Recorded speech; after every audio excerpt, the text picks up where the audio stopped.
Selamat pagi pemirsa, saya Chandra Dewi kembali hadir menjumpai Anda dalam Cerdas 5 Menit. Pagi ini kita akan membahas topik seputar baru bekerja, belajarlah mengatur keuangan Anda.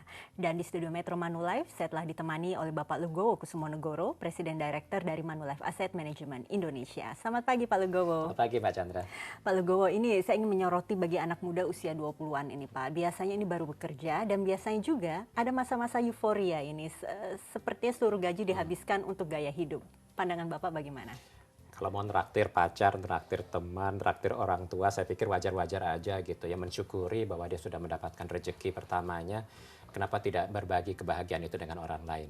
Yang penting euforianya jangan kepanjangan, itu aja sih Mbak. Oke, tapi sebetulnya mereka kan sudah harusnya sejak dini untuk mengatur keuangan mereka. Nah, rata-rata ini anak muda sekarang tidak langsung bekerja di sebuah perusahaan, mendapat gaji tetap, tapi juga ada yang berwira swasta, bahkan freelance, Pak. Ya. Pengaturannya pasti berbeda ya harusnya ya? Beda sekali. Jadi memang kalau lulus sekolah ada yang kemudian bisa bekerja di suatu organisasi yang mendapatkan penghasilan secara reguler, ada juga yang kemudian freelance atau dia bekerja dengan job-job saja gitu ya, tidak reguler lah pendapatannya.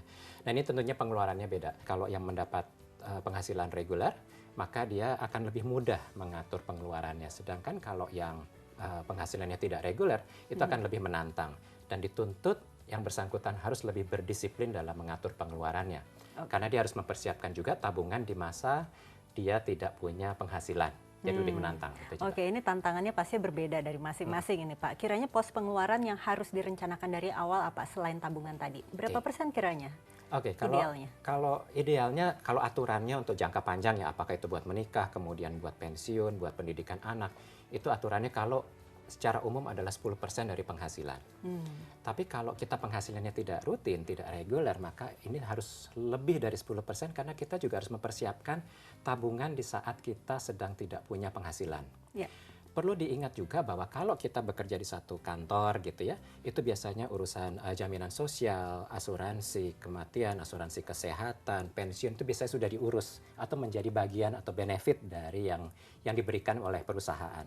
Kalau kita bekerja sendiri tidak punya penghasilan yang reguler, kita harus mempersiapkan sendiri nih asuransi kematian, asuransi kesehatan, pensiun, jaminan sosial itu harus kita persiapkan sendiri. Dan tentunya ini lebih menantang apalagi kalau kita melihat tidak semua orang anak yang lulus sekolah ini beruntung untuk hanya menghidupi dirinya sendiri. Banyak dari kita juga yang harus menghidupi adiknya, membantu menghidupi orang tuanya. Ini tentunya harus dipersiapkan dan ini hanya bisa terlihat jelas kalau dia disiplin membuat catatan keuangan. Oke, nah kita sudah membuat catatannya, kemudian kita sudah menetapkan pos-posnya dan juga persentasenya itu Pak. Lalu kemudian apa lagi yang harus diperhatikan bagi mereka? Ya, pertama adalah jangan kemudian lupa berinvestasi.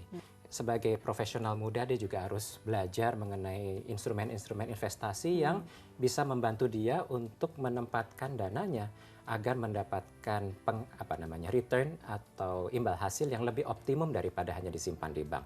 Terutama untuk mencapai tujuan finansial yang jangka panjang, pensiun, pendidikan anak, naik haji dan sebagainya. Oke, di mana sebaiknya mereka menyimpan investasi mereka? Apakah sama saja semuanya bagi mereka yang sudah bekerja dengan penghasilan reguler ataupun yang non reguler atau bagaimana? Yang perlu diingat adalah dia harus menginvestasikan sejak dini. Padahal waktu itu kan uangnya juga belum banyak. Jadi dia harus mencari investasi yang bisa dilakukan secara dicicil bulanan dengan uang yang sangat terjangkau untuk bisa kemudian numpuk kemudian di kemudian hari menjadi kumpulan tabungan yang bisa menutupi atau memenuhi tujuan finansialnya.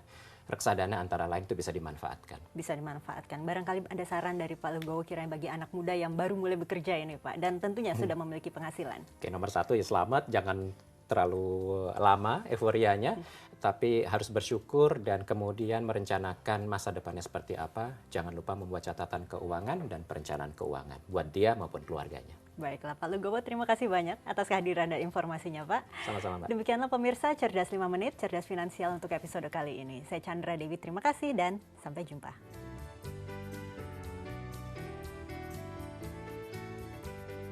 Dipersembahkan oleh